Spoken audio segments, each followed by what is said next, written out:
Hello दोस्तों, इस video के अंदर हम लोग बात करेंगे फोलिक एसिड और फोलेट युक्त खाद्य पदार्थ के बारे में, जो कि इंसान के लिए बहुत ही ज्यादा जरूरी है। अगर आपको हमेशा स्वस्थ रहना है तो फोलिक एसिड का मेंटेन रखना बहुत ही ज्यादा जरूरी है। इंसान के शरीर को कई सारे पोषक तत्वों की आवश्यकता होती है। उन्हीं पोषक तत्वों में से एक है फोलिक एसिड या फिर फोलेट। अक्सर लोगों को फोलिक एसिड और फोलेट के बीच अंतर में दुविधा होती है। कई लोगों के मन में सवाल हो सकता है कि क्या फोलेट और फोलिक एसिड एक ही है?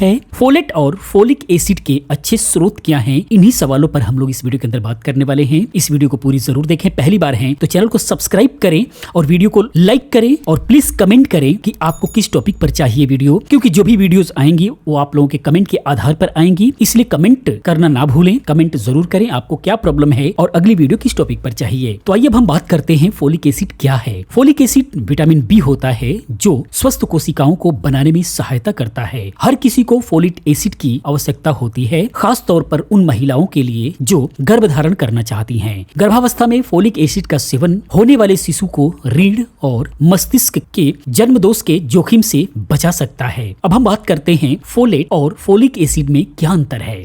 कई बार लोग इस संशय में रहते हैं कि फोलेट और फोलिक एसिड एक ही है। दरअसल फोलेट और फोलिक एसिड दोनों ही विटामिन बी है, यानी विटामिन बी9 के प्रकार हैं। जहां फोलेट प्राकृतिक रूप से खाद्य पदार्थों में मौजूद होता है, वहीं फोलिक एसिड अप्राकृतिक रूप से मौजूद होता है। यह मनुष्य द्वारा बनाया जाता है और इसका उपयोग सप्लीमेंट के तौर पर किया जाता है। जब व्यक्ति के शरीर में फोलेट की जरूरत से ज्यादा कमी हो जाती है तो विकल्प के रूप में फोलिक एसिड का सप्लीमेंट दिया जाता है। अब हम बात करते हैं फोलेट या फिर फोलिक एसिड के कमी के क्या लक्षण होते हैं। अगर इसकी कमी हो जाती है तो आपके शरीर में क्या परिवर्तन दिखेंगे, क्या लक्षण दिखाई देंगे। सबसे पहले शारीरिक विकास में कमी होगी, सफेद या ग्रे बाल हो जाएंगे, मुंह में छाले होने लग जाएंगे, पेप्टिक अल्सर यानी आंत में होने वाला एक प्रकार का घाव जिसका होने के चांसेस बढ़ जाएंगे, दस्त की समस्या होने लग जाएगी, जीभ में सूजन रहने लग जाएगा। ये सारी लक्षण जो है आपको दिखाई देंगे। अब हम बात करते हैं फोलेट युक्त खाद्य पदार्थ कौन कौन से हैं। सबसे पहले ब्रोकली। हरी सब्जियों की अगर हम बात करें तो उसमें ब्रोकली का नाम न हो ऐसा हो ही नहीं सकता। फूलगोभी की तरह दिखने वाली ब्रोकली काफी पौष्टिक सब्जी है। ब्रोकली में फोलेट के साथ साथ कई अन्य पौष्टिक तत्व हैं, जैसे protein, carbohydrate, fibre, calcium, potassium,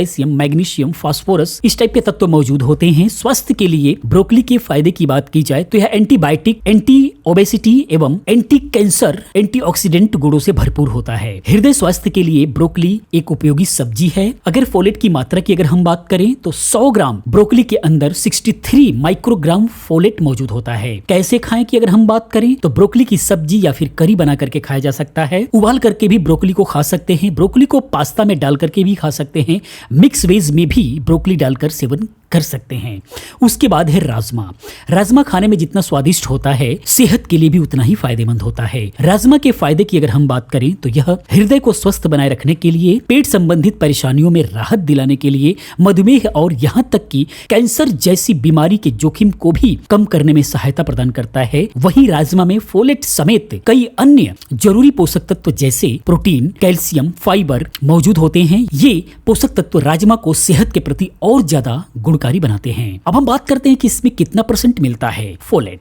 तो 100 ग्राम राजमा के अंदर 394 माइक्रोग्राम फोलेट पाया जाता है, यानी सबसे ज्यादा जो है फोलेट वो राजमा के अंदर पाया जाता है। कैसे खाने की अगर हम बात करें तो राजमा को उबाल करके खाया जा सकता है, राजमा की कड़ी सब्जी बना करके खाया जा सकता है, राजमा का सलाद भी आप जो है बना करके खा सकते हैं। अब हम बात करते हैं अगले फोलेट युक्त आहार की, तो वो है बादाम। फोलिक एसिड खाद्य पदार्थ की लिस्ट के अंदर बादाम भी शामिल है। फोलेट के साथ ही बादाम में iron, calcium, phosphorus, magnesium, zinc और सोडियम जैसे प्रमुख पोषक तत्व होते हैं। वजन को नियंत्रित करने के साथ ही बादाम का सेवन मोटापा, हाइपरटेंशन और डायबिटीज के जोखिम को कम करने में मददगार साबित हो सकता है। वही बादाम की ऊपरी परत आंतों के लिए बहुत ही लाभकारी हो सकता है।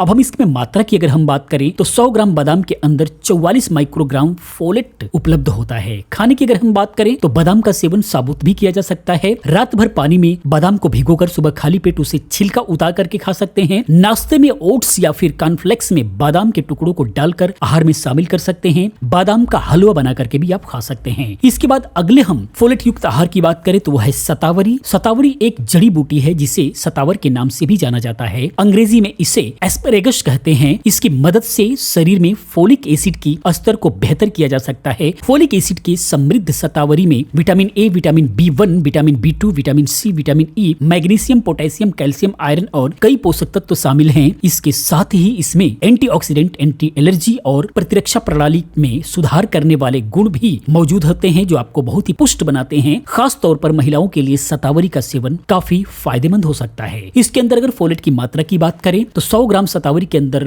52 माइक्रोग्राम फोलेट होता है। खाने की अगर हम बात करें कि कैसे सेवन करें इसका, तो शतावरी का जूस लें। शतावरी को उबाल कर भी उपयोग कर सकते हैं। सलाद के रूप में भी शतावरी का सेवन कर सकते हैं या फिर इसके जड़ के पाउडर का भी आप इस्तेमाल कर सकते हैं। उसके बाद है मटर। कई व्यंजनों के स्वाद बढ़ाने के लिए मटर का भी इस्तेमाल किया जाता है। प्रोटीन, फाइबर, विटामिन, मिनरल्स और फाइटोकेमिकल से भरपूर मटर शरीर में फोलेट और सेलेनियम की मात्रा को दूर करने में अहम भूमिका अदा कर सकता है। मटर में antibacterial, antibiotic, antifungal, anti inflammatory प्रभाव होते हैं। इसके अलावा मटर में एंटीऑक्सीडेंट के साथ एंटी कैंसरस गुण भी मौजूद होते हैं जो कैंसर के बचाव में सहायक होते हैं। इस आधार पर मटर को एक और पौष्टिक सब्जी कहा जा सकता है। फोलेट की मात्रा की अगर हम बात करें तो 100 ग्राम मटर के अंदर 65 ग्राम फोलेट पाया जाता है। इसके अलावा खाने की अगर हम बात करें तो मटर की आलू और पनीर के साथ भी सब्जी बना करके इस्तेमाल कर सकते हैं। मटर को उबालकर चाट बना सकते हैं। सलाद में भी इसे शामिल किया जा सकता है। उसके बाद है एवोकाडो। एवोकाडो भी शरीर में फोलेट की कमी को पूरा करने के लिए एक अच्छा विकल्प हो सकता है। रिसर्च गेट पर उपलब्ध एक शोध के मुताबिक एवोकाडो में फोलिक एसिड और विटामिन B6 होता है जो हृदय को स्वस्थ बनाए रखने में मददगार हो सकता है। साथ ही इसके अंदर एंटी कैंसर प्रभाव जो मुंह, त्वचा और प्रोस्टेट ग्रंथि कैंसर के जोखिम को काफी हद तक कम करने में सहायक हो सकता है। इस आधार पर एवोकाडो का सेवन स्वास्थ्य के लिए उपयोगी माना जा सकता है। अगर हम इसके अंदर फोलेट की मात्रा की बात करें तो 100 ग्राम एवोकाडो के अंदर 81 माइक्रोग्राम फोलेट होता है। कैसे खाने की अगर हम बात करें तो एवोकाडो को फ्रूट सलाद में शामिल करके खा सकते हैं। सैंडविच में एवोकाडो को डाल सकते हैं। एवोकाडो को फ्राई करके भी खाया जा सकता है। उसके बाद है सोयाबीन। फोलिक एसिड के स्रोत के रूप में सोयाबीन को भी आहार में शामिल किया जा सकता है। अच्छा विकल्प हो सकता है। फोलेट के अलावा सोयाबीन में कई विटामिन और मिनरल्स मौजूद होते हैं। इसमें एंटी इन्फ्लेमेटरी प्रभाव होता है जो हार्ट डिजीज के खतरे को कम कर सकता है। इसके अलावा सोयाबीन में ओमेगा 3, ओमेगा 6 जैसे फैटी एसिड भी पाए जाते हैं। स्वास्थ्य के साथ साथ त्वचा के लिए भी यह लाभकारी हो सकता है। वहीं एक फाइबर का भी अच्छा स्रोत हो सकता है जो डाइट में सोयाबीन को शामिल कर पेट से जुड़ी समस्या से भी बचाव किया जा सकता है। मात्रा की अगर हम बात करें तो 100 ग्राम सोयाबीन के अंदर 165 माइक्रोग्राम फोलेट होता है जो कि इसके अंदर भी फोलेट की मात्रा बहुत ही अच्छी खासी है। इसको भी आप ले सकते हैं। खाने के तरीके की बात करें तो सोयाबीन का उपयोग सब्जी के रूप में भी आप कर सकते हैं। सोयाबीन के बीजों को अंकुरित करके भी आप सेवन कर सकते हैं। सोयाबीन के सूप के रूप में भी आप इस्तेमाल कर सकते हैं। उसके बाद है टमाटर। टमाटर का इस्तेमाल अमूमन हर सब्जियों में किया जाता है। टमाटर की गिनती भी फोलेट से भरपूर खाद्य पदार्थों की श्रेणी में ही होती है। इसके अलावा इसमें मौजूद फाइटोकेमिकल्स मोटापा, डायबिटीज, हृदय रोग और हाइपरटेंशन यानी उच्च रक्तचाप जैसी गंभीर स्वास्थ्य समस्या से बचाव में मदद कर सकता है। टमाटर के फायदे यहीं तक सीमित नहीं है बल्कि इसमें एंटी इन्फ्लेमेटरी और एंटी कैंसरस गुण भी मौजूद होते हैं। फोलेट की मात्रा की अगर हम बात करें तो 100 ग्राम टमाटर के अंदर 15 माइक्रोग्राम फोलेट होता है। और बाकी टमाटर का सेवन आपको पता भी होगा। आप इसको किसी भी तरीके से इस्तेमाल कर सकते हैं। तो दोस्तों ये था फोलेट युक्त आहार। मैं उम्मीद करता हूँ कि आपको समझ में आया होगा। दोस्तों वीडियो इन्फॉर्मेशन कैसा लगा प्लीज आप कमेंट में जरूर बताएं। पहली बार चैनल पर हैं तो प्लीज चैनल को सब्सक्राइब करके बेल आइकन पर क्लिक करके ऑल पर क्लिक करें ताकि हमारी सारी नई वीडियो की इन्फॉर्मेशन आपको मिलती रहे। दोस्तों पूरी वीडियो देखने के लिए आपका दिल से धन्यवाद।